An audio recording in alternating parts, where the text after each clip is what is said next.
Life में बहुत कम ऐसा होता है जब आंखों पे यकीन नहीं होता जो सामने दिख रहा है वो सच हो भी सकता है कि नहीं। देखो ना, प्रभास को बाहुबली में देखा, कल्कि में पसंद किया, सलार ने बाजा फाड़ दिया। उसके बाद इस इंसान ने राजा साहब जैसी फिल्म को सच में सिलेक्ट किया या फिर अपनी डुप्लीकेट को चिपका दिया, क्योंकि मैं नहीं मानती ये इंसान ऐसी गलती कर सकता है। फिल्म का रिव्यू गया तेल लेने, पहले प्रभास को अपनी पूरी टीम को नौकरी से निकाल देना चाहिए जो इस तरीके की फिल्म का ऑफर लेके आते हैं। प्रभास जैसे स्टार को लालटेन बना देंगे, उसी लालटेन से प्रभास का पूरा करियर जला देंगे। संदीप फांगा को ये फिल्म गलती से भी मत देखने देना, वरना स्पिरिट तो बाद में आएगी, पहले संदीप फांगा की चीख निकल जाएगी। 2026 ढंग से शुरू ही हुआ था कि ऑलरेडी साल की शायद सबसे खराब फिल्म हमें मिल चुकी है, क्योंकि बॉस इससे खराब कुछ बनाया तो फिर हाथ ही कटवाना पड़ेगा, क्योंकि दोबारा ऐसी फिल्म बनी तो 2026 में दुनिया खत्म। द राजा साहब नाम में राजा और काम एकदम चोरों वाले किए हैं। धोखा ऐसा कि जिस सीन पे फिल्म को बेचा उसको मेन फिल्म से ही हटा दिया।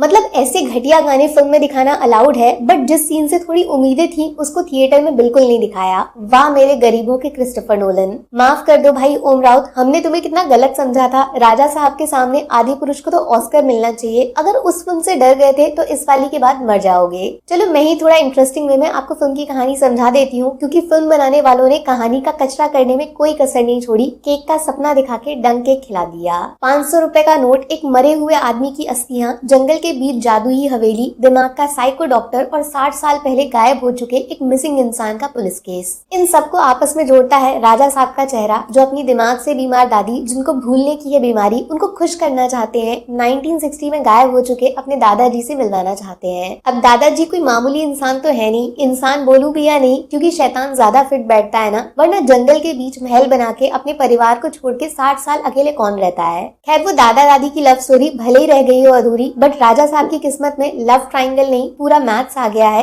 3 हसीनाओं का इन पर दिल आ गया है। हेलो, रोमांस को मारो गोली। उल्टा आपको ये सोचना चाहिए कि इंसानों वाली कहानी में ये भूत कहाँ से आ गया और अचानक राजा साहब का सेट बाहुबली में क्यों बदल गया। बॉस 3 घंटे 3 मिनट की फिल्म में 3 सेकंड का एक भी सीन रियल नहीं है, सबका सब ग्रीन स्क्रीन पे शूट मारा है। काश कोई नकली प्रभास भी भाड़े का मिल जाता तो ओरिजिनल वाला इस बेइज्जती से बच जाता। नकली फिल्म, नकली हीरो, नकली एक्टिंग, नकली डायरेक्टर, उसी तरह ये नकली का रिव्यू, क्योंकि रिव्यू करने लायक कुछ होना भी तो चाहिए ना। मतलब बाहुबली में जो एक्टर भल्लाल देव से लड़ रहा था, आप उसको वीएफएक्स मगरमच्छ से लड़ा रहे हो। डायरेक्टर फिल्म बना रहा था कि कॉमिक्स लिखने की प्रैक्टिस कर रहा था। जितना टाइम फिल्म में हीरोइंस के कपड़े सिलेक्ट करने पे खर्च किया, काश उसका 10% फिल्म को ढंग से लिखने पे किया होता तो थिएटर में पब्लिक के साथ इतना बड़ा हादसा ना होता। प्रभास से इस फिल्म में जो कराया गया उसे एक्टिंग नहीं बोलते, उसे क्राइम बोलते हैं। और ये बात मैं एज हेटर नहीं, प्रभास की फैन होके बोल रही हूँ, दिल से बुरा लगता है। और जिस इंसान ने ये सब सीन्स को फिल्म में पास किया वो है राजा साहब का असली विलन। अगर राजा मौली ने प्रभास को पैन इंडिया पहुंचाया तो ये डायरेक्टर प्रभास को वापस तेलुगु ले जाएगा।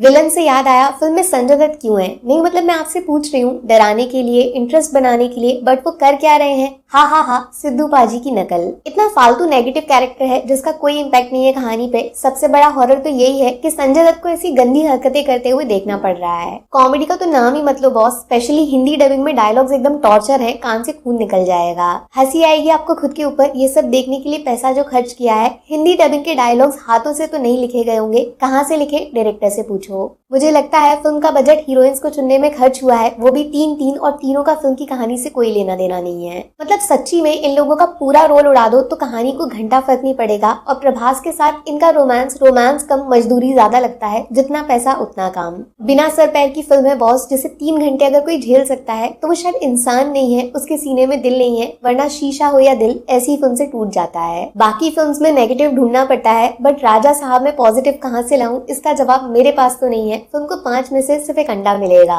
ऊपर से हिम्मत देख रहे हो, राजा साहब पार्ट 2 को अनाउंस कर दिया। अगर 1% चांस है ना कि वो फिल्म बन रही है तो दुनिया आज ही खत्म कर दो, वो कम भयानक होगा। Film 0, acting 0, story 0, direction double 0, और ऐसी फिल्म की तारीफ करने वाले लोग, सैल्यूट है दोस्त आपको। दिन में 5 बार इस फिल्म को देखना, टिकट मैं बुक कर दूंगी। Take care.